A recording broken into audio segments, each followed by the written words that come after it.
ಕೈಗಾರಿಕಾ ಸಚಿವ ರಮೇಶ್ ಜಾರಕಿಹೊಳಿ ಹಾಗೂ ರಾಜ್ಯ ಮಹಿಳಾ ಕಾಂಗ್ರೆಸ್ ಘಟಕದ ಅಧ್ಯಕ್ಷೆ ಲಕ್ಷ್ಮೀ ಹೆಬ್ಬಾಳ್ಕರ್ ಮನೆ ಮೇಲೆ ದಾಳಿ ನಡೆಸಿರುವ ಐಟಿ ಅಧಿಕಾರಿಗಳು ಕೋಟಿ ಕೋಟಿ ಆಸ್ತಿಯನ್ನ ಪತ್ತೆ ಹಚ್ಚಿದ್ದಾರೆ. ಕಳೆದ 4 ದಿನಗಳಿಂದ ಇವರಿಬ್ಬರ ಮನೆಯಲ್ಲಿ ದಾಖಲಾತಿಗಳನ್ನ ಪರಿಶೀಲನೆ ನಡೆಸಿರುವ ಐಟಿ ಅಧಿಕಾರಿಗಳಿಗೆ 162 ಕೋಟಿ ರೂಪಾಯಿ ಬೆಲೆ ಬಾಳುವ ಬೇನಾಮಿ ಆಸ್ತಿ, 41 ಲಕ್ಷ ರೂಪಾಯಿ ನಗದು ಹಾಗೆ 12.8 ಕೆಜಿ ಚಿನ್ನಾಭರಣ ಸಿಕ್ಕಿದೆ.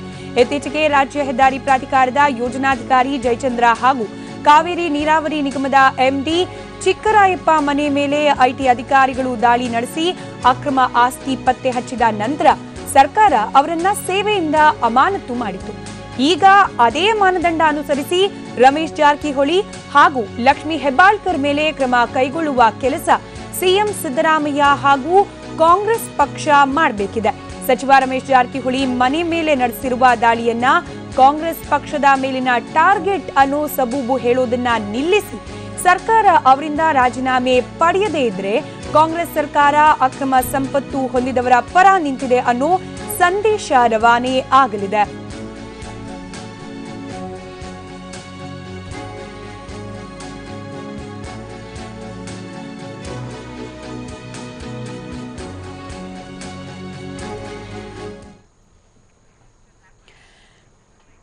ಲಕ್ಷ್ಮೀ ಹೆಬ್ಬಾಳ್ಕರ್ ಹಾಗೆ ರಮೇಶ್ ಜಾರಕಿಹೊಳಿ ಮೇಲೆ ಮನೆ ಮೇಲೆ ಐಟಿ ದಾಳಿ ಆದಾಗ ಕಾಂಗ್ರೆಸ್ ಪಕ್ಷದವರನ್ನ ಟಾರ್ಗೆಟ್ ಆಗಿರಿಸಿಕೊಂಡು ದಾಳಿಯನ್ನ ನಡೆಸಲಾಗ್ತಾ ಇದೆ ಅನ್ನೋ ಸಣ್ಣದೊಂದು ಆರೋಪ ಕೇಳಿಬಂದಿತ್ತು. ಆದರೂ ಕೂಡ ಐಟಿ ದಾಳಿಗಳು ನಿರಂತರವಾಗಿ ನಡೀತಿರೋದು, ಅದರಲ್ಲೂ ಕೂಡ ಸರ್ಕಾರಿ ಅಧಿಕಾರಿಗಳ ಮನೆಯಲ್ಲಿ ಅಕ್ರಮ ಆಸ್ತಿ ಪತ್ತೆಯಾದ ಬೆನ್ನಲ್ಲೇ ಅವರನ್ನ ಸೇವೆಯಿಂದ ವಜಾಗೊಳಿಸೋಕೆ ಮುಂದಾಗಿದ್ದ ರಾಜ್ಯ ಸರ್ಕಾರ ಇದೀಗ ತನ್ನದೇ ಪಕ್ಷದ ಮುಖಂಡರು, ಅದರಲ್ಲೂ ಕೂಡ ಸಚಿವರೊಬ್ಬರ ಮನೆಯಲ್ಲಿ ಹಾಗೆ ಕಾಂಗ್ರೆಸ್ ಪಕ್ಷದ ಮಹಿಳಾ ಘಟಕದ ಅಧ್ಯಕ್ಷೆ ಮನೆಯಲ್ಲಿ ಕೋಟಿ ಕೋಟಿ ಕಾಂಚಾಣ, ಅದರಲ್ಲೂ ಕೂಡ ಬೇನಾಮಿ ಆಸ್ತಿ ಎಲ್ಲ ಪತ್ತೆಯಾದ ನಂತರ ಯಾವ ರೀತಿಯ ಕ್ರಮ ಕೈಗೊಳ್ತಾರೆ ಅನ್ನೋ ದೊಡ್ಡದೊಂದು ಪ್ರಶ್ನೆ ನಮ್ಮ ಮುಂದೆ ಎದುರಾಗಿದೆ.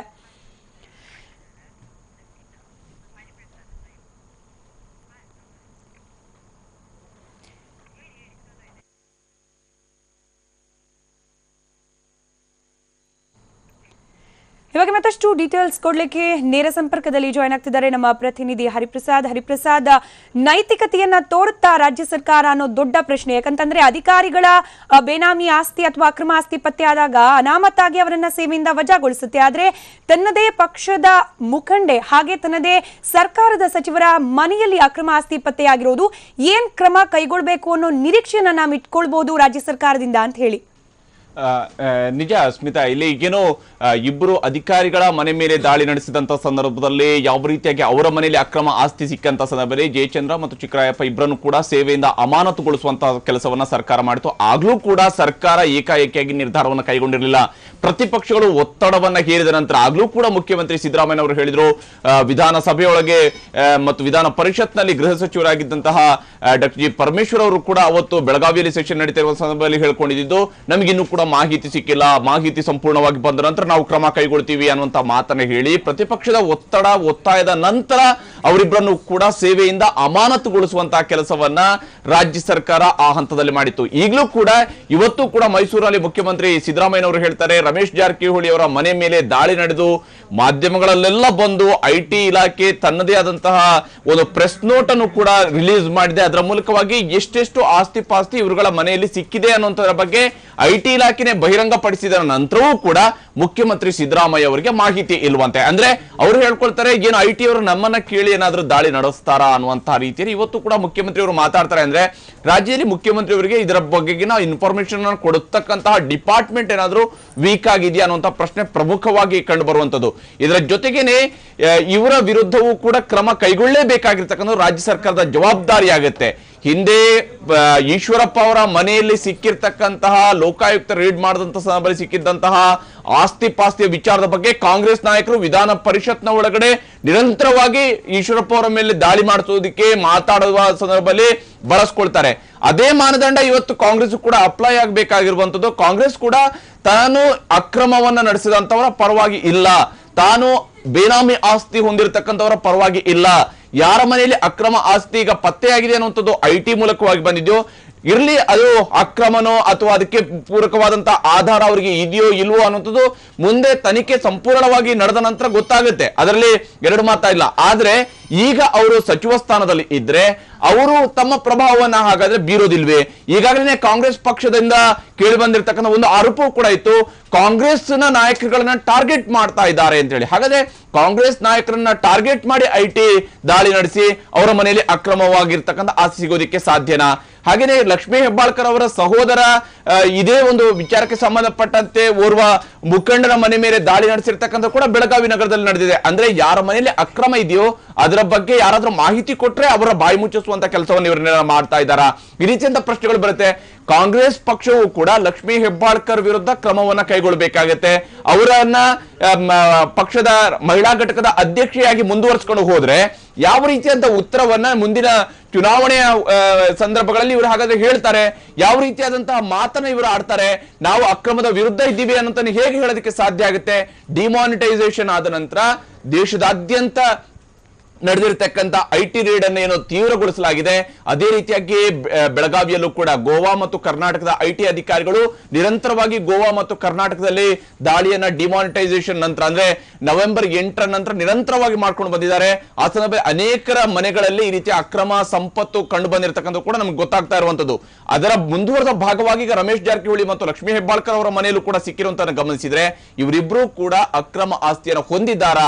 ಓರ್ವ ಸಚಿವರಾಗಿ ಇರುವಂತಹ ರಮೇಶ್ ಜಾರಕಿಹೊಳಿ ಅವರು ವಿಶೇಷ ಅಂತ ಹೇಳಿದ್ರೆ ಈ ಡಿಮಾನಿಟೈಸೇಷನ್ ಆದ ನಂತರನೇ ಅವರ ಪುತ್ರನ ವಿವಾಹ ಆಯಿತು, ಅದು ಕೂಡ ಅದ್ದೂರಿಯಾಗಿ ನಡೀತು. ಅದಕ್ಕೆ ಸಿಎಂ ಸಿದ್ದರಾಮಯ್ಯ ಅವರು ನೇರವಾಗಿ ಅದ್ದೂರಿ ವಿವಾಹದಲ್ಲಿ ನಾನು ಭಾಗವಹಿಸೋದಿಲ್ಲ ಅನ್ನುವಂತ ಕಾರಣಕ್ಕಾಗಿ ನೇರವಾಗಿ ಮದುವೆಗೆ ಹೋಗಿದ್ರು ಕೂಡ ಮಾರನೇ ದಿವಸ ಅವರು ಮನೆಗೆ ಹೋಗಿ ಬಂದಿದ್ರು.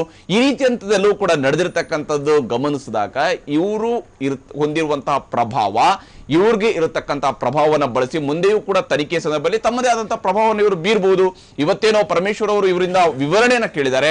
ಆ ವಿವರಣೆಯನ್ನ ಕೇಳೋದ್ರ ಜೊತೆಗೆ ಇವರ ವಿರುದ್ಧ ಕ್ರಮವನ್ನ ಕೈಗೊಳ್ಳಬೇಕಾದಂತದ್ದು ಕಾಂಗ್ರೆಸ್ ಪಕ್ಷ ಮುಂದೆ ನಿಂತು ತಾನೇ ಇದಕ್ಕೆ ಒಂದು ಮಾರ್ಗದರ್ಶಿ ಆಗುವಂತ ರೀತಿಯಾದಂತಹ ಕ್ರಮವನ್ನು ಕೈಗೊಳ್ಳಬಹುದು, ಅಥವಾ ಪ್ರತಿಪಕ್ಷಗಳು ಒತ್ತಾಯವನ್ನ ಮಾಡಿದ ನಂತರ ಇವರು ಕ್ರಮ ಕೈಗೊಳ್ತಾರಾ ಅನ್ನೋದು ಕೂಡ ನೋಡ್ಬೇಕಾಗಿರುವಂತ ಸ್ಮಿತಾ. ಎಸ್ ಹರಿಪ್ರಸಾದ್, ಮತ್ತೊಂದು ಅಂಶ ಅಂತಂದ್ರೆ ಕಾಂಗ್ರೆಸ್ನ ಟಾರ್ಗೆಟ್ ಮಾಡಿದ್ದಾರೆ ಅನ್ನೋ ಒಂದು ಹೇಳಿಕೆ ಇಟ್ಕೊಂಡು ಕವರಪ್ ಮಾಡ್ಕೊಳ್ಳೋಕೆ ಟ್ರೈ ಮಾಡಿದ್ರು ಕೂಡ ಇನ್ ಕೇಸ್ ಇದು ಅಕ್ರಮವಾಗಿ ಆಸ್ತಿ ಸಂಪಾದನೆ ಮಾಡಿರೋದೇ ನಿಜ ಅನ್ನೋ ತನಿಖೆಯಿಂದ ವರದಿ ಬಂದ್ಬಿಟ್ರೆ ಅದನ್ನ ಹೇಗೆ ಕವರಪ್ ಮಾಡ್ಕೊಳ್ಳಿಕ್ಕೆ ಸಾಧ್ಯ ಅಂತ ಹೇಳಿ, ಅಕ್ರಮದಲ್ಲಿ ಶಾಮೀಲಾಗಿದ್ದಾರೆ ಅನ್ನೋದು ನಿಜ ಅನ್ನೋದು ಗೊತ್ತಾಗ್ಬಿಡುತ್ತಲ್ವಾ ಅಂತ ಹೇಳಿ. ನಿಜ ಸ್ಮಿತಾ, ಈ ಡಿಮಾನಿಟೈಸೇಷನ್ ಆದ್ಮೇಲೆ ನೋಟುಗಳನ್ನ ಅಮಾನ್ಯಗೊಳಿಸಿದಂತಹ ನಂತರ ನಡೆದಿರ್ತಕ್ಕಂತಹ ರೇಡ್ಗಳ ವಿಚಾರದಲ್ಲಿ ಅದು ಬಿಎಸ್ಪಿಯ ನಾಯಕಿಯ ಸಹೋದರನ ಮನೆಯಲ್ಲಿ ಸಿಕ್ಕಂತಹ 102 ಕೋಟಿ ರೂಪಾಯಿಯ ಆಸ್ತಿ ಇರಬಹುದು, ಅಥವಾ ಇಲ್ಲಿ ರಮೇಶ್ ಜಾರಕಿಹೊಳಿ ಲಕ್ಷ್ಮೀ ಹೆಬ್ಬಾಳ್ಕರ್ ಅವರ ಮನೆಗಳಲ್ಲಿ ಸಿಕ್ಕಿರುವಂತಹ 162 ಕೋಟಿ ರೂಪಾಯಿಯ ಆಸ್ತಿ ಇರಬಹುದು. ಎಲ್ಲ ಸಂದರ್ಭದಲ್ಲೂ ಕೂಡ ಪೊಲಿಟಿಕಲಿ ಇದನ್ನ ಬಳಸ್ಕೊಳ್ತಾ ಇದ್ದಾರೆ, ಐಟಿ ಇಲಾಖೆಯನ್ನ ಬಳಸ್ಕೊಳ್ತಿದ್ದಾರೆ ಅಂತ ಹೇಳಿದ್ರು ಕೂಡ ಇವರ ಮನೆಯಲ್ಲಿ ಇರ್ತಕ್ಕಂಥ ಆಸ್ತಿಗೆ ಪೂರಕವಾಗಿರ್ತಕ್ಕಂಥ ದಾಖಲೆ ಪತ್ರಗಳು, ಯಾವುದೇ ಅಕ್ರಮ ನಡೆದಿಲ್ಲ ಅನ್ನುವಂಥದ್ದನ್ನ ಸಾಬೀತುಪಡಿಸ್ತಕ್ಕಂಥ ದಾಖಲೆ ಪತ್ರಗಳು ಇವರ ಮನೆಗಳಲ್ಲಿ ಇದ್ರೆ ಯಾರು ಕೂಡ ಇವರ ಮೇಲೆ ಕ್ರಮವನ್ನು ಕೈಗೊಳ್ಳೋದಕ್ಕೆ ಆಗೋದಿಲ್ಲ, ಅಥವಾ ಇವರು ತನಿಖೆಯ ಸಂದರ್ಭದಲ್ಲೂ ಕೂಡ ಅದಕ್ಕೆ ಪೂರಕವಾದಂತಹ ಮಾಹಿತಿಯನ್ನು ಒದಗಿಸೋದಕ್ಕೆ ಅವಕಾಶ ಇರ್ತಿತ್ತು.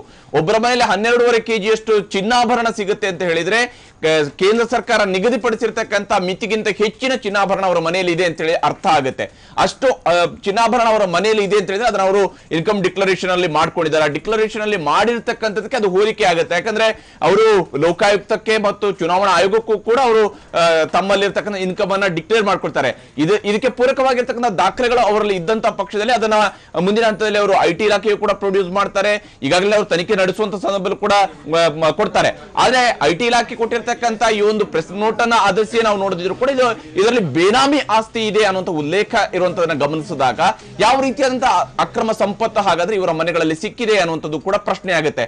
ಎಲ್ಲ ಕಾರಣದಿಂದಾಗಿ ಇವರ ವಿರುದ್ಧ ಈಗ ಕ್ರಮವನ್ನು ಕೈಗೊಳ್ಳಬೇಕಾಗಿರ್ತಕ್ಕಂಥ ಕಾಂಗ್ರೆಸ್ ಪಕ್ಷ ನಾವು ಕ್ಲೀನ್ ಆಗಿದ್ದೀವಿ ಅಂತ ಹೇಳುವಂತದ್ದನ್ನ ನಾವು ತೋರಿಸ್ಕೊಳ್ಬೇಕು ಅನ್ನೋದು ಕಾಂಗ್ರೆಸ್ ಪಕ್ಷದ ನಿಲುವಾಗಿದ್ರೆ ಇವರ ವಿರುದ್ಧ ಕ್ರಮವನ್ನು ಕೈಗೊಳ್ಳಬೇಕಾಗುತ್ತೆ. ಅದರ ಹೊರತಾಗಿ ಇಲ್ಲ ನಾವು ಇದನ್ನ ಪೊಲಿಟಿಕಲಿ ಇದನ್ನ ನಾವು ಎದುರಿಸ್ತೀವಿ, ರಾಜಕೀಯವಾಗಿ ಇದನ್ನ ಎದುರಿಸ್ತೀವಿ ಅಂತ ಹೇಳಿದ್ರೆ ಬಹುಶಃ ರಾಜಕೀಯದ ಅಸ್ತ್ರಗಳಿಗೆ ಮತ್ತೊಂದು ಸೇರ್ಪಡೆಯಾಗಿ ಇದು ಇರುತ್ತೆ ಹೊರತು ಬೇರೆನೇನೂ ಆಗೋದಿಲ್ಲ.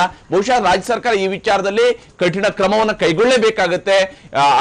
ಈ ಒಂದು ಡಿಮಾನಿಟೈಸೇಷನ್ ಇಂದ ಜನಕ್ಕೆ ತೊಂದರೆ ಆಗಿದೆ ಅಂತ ಹೇಳ್ಕೊಂಡು RBI ನ ಮೇಲ್ಗಡೆ ಘೇರಾವ್ ಮಾಡ್ತಕ್ಕಂತಹ ಕಾಂಗ್ರೆಸ್ ಪಕ್ಷ RBIಗೆ ಘೇರಾವ್ ಮಾಡುವಂತದ್ದು ಜೊತೆಗೆ ತಮ್ಮ ಪಕ್ಷದೊಳಗೆ ಕೂಡ ನಾವು ಕ್ಲೀನ್ ಆಗಿದ್ದೀವಿ ಅನ್ನೋದನ್ನ ತೋರಿಸ್ಕೊಡ್ಬೇಕಾಗಿರುವಂತ ಅನಿವಾರ್ಯತೆ ಕಾಂಗ್ರೆಸ್ಗೂ ಕೂಡ ಇದೆ. ಬಹುಶಃ ಕಾಂಗ್ರೆಸ್ ಇದನ್ನ ಮಾಡುತ್ತಾ ಇಲ್ವಾ ಅನ್ನೋದು ಕೂಡ ಪ್ರಶ್ನೆ ಆಗಿರುವಂತದ್ದು. ಸಿಎಂ ಸಿದ್ದರಾಮಯ್ಯರ ಮೇಲೂ ಕೂಡ ಈ ಜವಾಬ್ದಾರಿ ಇರುವಂತದ್ದು. ಅವರು ಈ ವಿಚಾರದಲ್ಲಿ ರಮೇಶ್ ಜಾರಕಿಹೊಳಿ ವಿರುದ್ಧ ಕ್ರಮವನ್ನ ಕೈಗೊಳ್ತಾರಾ, ಅವ್ರನ್ನ ಈಗ ಸಂಪುಟದಿಂದ ವಜಾಗೊಳಿಸ್ತಾರಾ ಅಥವಾ ಅವರ ರಾಜೀನಾಮೆನ ಪಡ್ಕೊಳ್ತಾರಾ, ಈ ವಿಚಾರದಲ್ಲಿ ಲಕ್ಷ್ಮೀ ಹೆಬ್ಬಾಳ್ಕರ್ ಅವ್ರನ್ನ ಮಹಿಳಾ ಘಟಕದಿಂದ ರಿಮೂವ್ ಮಾಡ್ತಾರಾ, ಇವೆಲ್ಲವೂ ಕೂಡ ಪ್ರಶ್ನೆ ಆಗಿರುವಂತಹದ್ದು ಸ್ಮಿತಾ.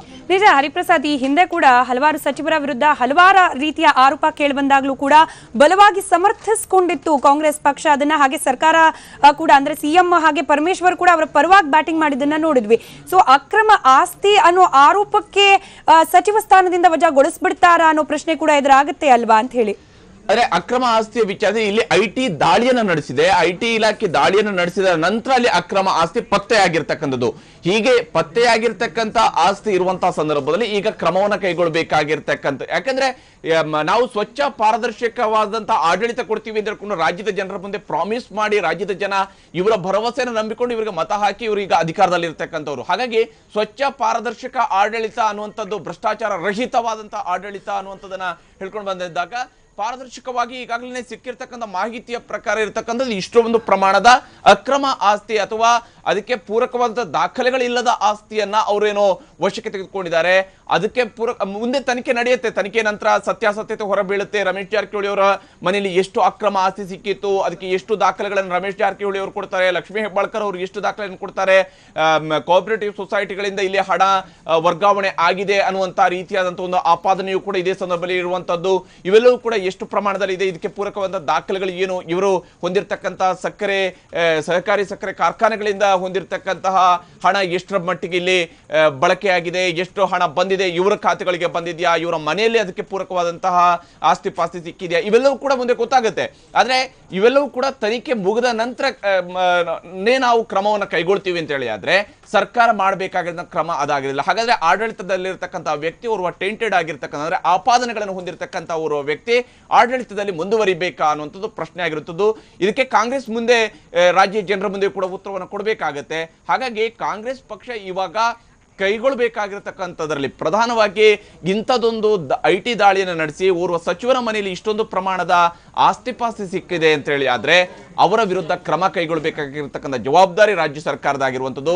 ರಮೇಶ್ ಜಾರಕಿಹೊಳಿ ಅವರ ವಿಚಾರದಲ್ಲಿ ಈಗ ರಾಜ್ಯ ಸರ್ಕಾರ ಹಾಗಾದ್ರೆ ಏನ್ ನಡ್ಕೊಳ್ಳುತ್ತೆ, ಯಾವ ರೀತಿಯಾಗಿ ನಡ್ಕೊಳ್ಳುತ್ತೆ ಅನ್ನೋಂಥದ್ದು ತುಂಬಾ ಮುಖ್ಯವಾಗಿರ್ತಕ್ಕಂಥದ್ದು. ಅವರ ಮೇಲೆ ಭ್ರಷ್ಟಾಚಾರದ ಆಪಾದನೆ ಇದೆ ಅಂತ ಹೇಳಿ ಅಲ್ಲ, ಆದ್ರೆ ಅವರ ಮನೆಯಲ್ಲಿ ಅಕ್ರಮ ಆಸ್ತಿ ಸಿಕ್ಕಿದೆ ಅನ್ನುವಂಥದ್ದು ಐಟಿ ದಾಳಿಯ ಸಂದರ್ಭದಲ್ಲಿ ಗೊತ್ತಾಗಿರ್ತಕ್ಕಂಥ ಅಂಶ. ಇದಕ್ಕೆ ಪೂರಕವಾದಂತಹ ತನಿಖೆ ಮುಂದೆಯೂ ಕೂಡ ನಡೆಯುತ್ತೆ. ಅಲ್ಲಿ 40 ಲಕ್ಷದಷ್ಟು ನಗದು ಹಣವೂ ಕೂಡ ಇದೆ ಅನ್ನುವಂಥದ್ದು ಇದೆ. ಅದು ಯಾವ ಡಿನಾಮಿನೇಷನ್ಸ್ ಅಲ್ಲಿ ಇದೆ ಅನ್ನುವಂಥದ್ದು ಮುಂದೆ ಗೊತ್ತಾಗುತ್ತೆ. ಅದು 2000 ರೂಪಾಯಿಯಲ್ಲಿ ಇತ್ತ ಅಥವಾ ಹಳೆ 100 ರೂಪಾಯಿಯಲ್ಲಿ ಇತ್ತ, ಯಾವ ರೀತಿಯಾಗಿ ಇತ್ತು ಅನ್ನೋಂಥದ್ದು. ಒಮ್ಮೆ ಇಷ್ಟೊಂದು ಪ್ರಮಾಣದ ಹಣ ಸಿಕ್ಕಿದಂಥ ಸಂದರ್ಭದಲ್ಲೂ ಕೂಡ ಅದು ಎನ್ಫೋರ್ಸ್ಮೆಂಟ್ ಡಿಪಾರ್ಟ್ಮೆಂಟ್ಗೆ ಹೋಗುತ್ತೆ, ಇಡಿಗೆ ಹೋಗುತ್ತೆ, ಜಾರಿ ನಿರ್ದೇಶನಾಲಯ ಇದರ ತನಿಖೆಯನ್ನು ಕೈಗೆತ್ತಿಕೊಳ್ಳುತ್ತೆ. ಹಾಗೆಯೇ ಮುಂದಿನ ಹಂತದಲ್ಲಿ ಇದರಲ್ಲಿ ಯಾವ ರೀತಿಯಂತ ಟ್ರಾನ್ಸಾಕ್ಷನ್ಸ್ ನಡೆದಿದೆ, ಬ್ಯಾಂಕ್ಗಳ ಮೂಲಕವಾಗಿ ಟ್ರಾನ್ಸಾಕ್ಷನ್ಸ್ ನಡೆದಿದೆ ಅಂತ ಹೇಳಿ ಆದ್ರೆ ಅಥವಾ ಈ ಹಣ ಇಲ್ಲಿಗೆ ಬರೋದಕ್ಕೆ ಬ್ಯಾಂಕ್ಗಳು ಶಾಮೀಲಾಗಿದ್ದಾವೆ ಅನ್ನುವಂಥದ್ದೇನಾದ್ರೂ ಕಂಡು ಬಂದ್ರೆ ಆಗ ಈ ಕೇಸ್ ಸಿಬಿಐಗೂ ಕೂಡ ವರ್ಗಾವಣೆ ಆಗುತ್ತೆ. ಯಾಕಂದ್ರೆ ನಾವು ಈ ಹಿಂದಿನ ಕೇಸ್ಗಳಲ್ಲೂ ಕೂಡ ಇದು ಸಿಬಿಐ ವರೆಗೂ ವರ್ಗಾವಣೆ ಆಗಿರುವಂತದನ್ನ ನಾವು ಗಮನಿಸಬಹುದು. ಜಯಚಂದ್ರ ಕೇಸ್ ಇರಬಹುದು, ವೀರೇಶ್ ಕೇಸ್ ಇರಬಹುದು, ಇವುಗಳು ಈಗಾಗಲೇ ಇಡಿ ಮೂಲಕವಾಗಿ ತನಿಖೆ ನಡೆದು ಅದರ ಜೊತೆಗೇನೆ ಸಿಬಿಐ ಮೂಲಕವಾಗಿ ತನಿಖೆ ನಡೆಸುವಂಥದ್ದು. ಈ ರೀತಿಯಾಗಿ ತನಿಖೆಯ ಹಂತ ಮತ್ತಷ್ಟು ವಿಸ್ತಾರ ಆಗುತ್ತೆ. ಈ ತನಿಖೆ ಹಂತ ವಿಸ್ತಾರ ಆಗುವ ಸಂದರ್ಭದಲ್ಲಿ ಇವರು ಸಚಿವರಾಗಿ ಮುಂದುವರಿಬೇಕಾ, ಇಂಥ ಓರ್ವ ತನಿಖೆಯನ್ನು ಎದುರಿಸ್ತಾ ಇರ್ತಕ್ಕಂಥ ಸಚಿವ ರಾಜ್ಯದಲ್ಲಿ ಕಾರ್ಯನಿರ್ವಹಿಸಬೇಕಾ ಅನ್ನುವಂಥದ್ದು ಪ್ರಶ್ನೆ ಆಗುವಂಥದ್ದು. ಸಿಎಂ ಸಿದ್ದರಾಮಯ್ಯ ಅವರು ಕೂಡ ಈ ವಿಚಾರದಲ್ಲೇ ಗಮನವನ್ನು ಇಟ್ಕೊಂಡು ಕ್ರಮವನ್ನ ಕೈಗೊಳ್ಳಬೇಕಾಗತ್ತೆ ಅನ್ನೋದು ಕೂಡ ಅಷ್ಟೇ ಮುಖ್ಯ. ಸ್ಮಿತಾ, ಧನ್ಯವಾದ ಹರಿಪ್ರಸಾದ್.